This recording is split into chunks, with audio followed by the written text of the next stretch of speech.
मुगल साम्राज्य की नींव बाबर ने रखी थी, जो तैमूर और चंगेज खां का वंशज था।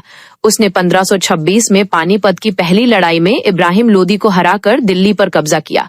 बाबर के बाद उसका बेटा हुमायूं गद्दी पर बैठा, लेकिन शेर शाह सूरी ने उसे हराकर भारत से बाहर खदेड़ दिया।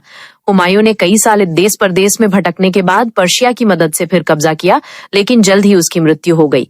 इसके बाद उसका बेटा अकबर शासक बना, जो मुगल साम्राज्य का सबसे महान शासक माना जाता है।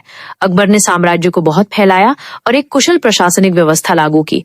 उसने सभी धर्मों के लोगों को साथ लेकर चलने की नीति अपनाई। अकबर के बाद उसका बेटा जहांगीर गद्दी पर बैठा। उसका शासनकाल कला और वास्तुकला के लिए बहुत महत्वपूर्ण था। जहांगीर को न्याय का बहुत शौक था। उसने न्याय की जंजीर लगवाई ताकि कोई भी सीधे बादशाह से फरियाद कर सके। जहांगीर की पत्नी नूरजहां बहुत प्रभावशाली थी और प्रशासन में उसका बड़ा हाथ था। जहांगीर के बाद उसका बेटा शाहजहां गद्दी पर बैठा और उसके शासनकाल को मुगल वास्तुकला का स्वर्ण युग कहा जाता है। उसने ताजमहल, लाल किला और जामा मस्जिद जैसी इमारतें बनवाई, जो आज भी दुनिया भर में मशहूर है। शाहजहां के बेटों में सत्ता के लिए बहुत संघर्ष हुआ और अंत में औरंगजेब ने अपने सभी भाइयों को हराकर और पिता को कैद में डालकर शासन संभाला।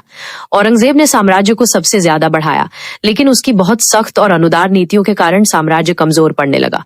उसके बाद के मुगल शासक बहुत कमजोर और अयोग्य साबित हुए और साम्राज्य धीरे धीरे टूटने लगा। मराठों और अंग्रेजों के बढ़ते प्रभाव ने मुगल साम्राज्य को अंत की ओर पहुंचा दिया। तो ये थी मुगल साम्राज्य की कहानी, एक राजवंश जिसने भारत का इतिहास और भूगोल बदल दिया और जिसकी विरासत आज भी हम देख सकते हैं।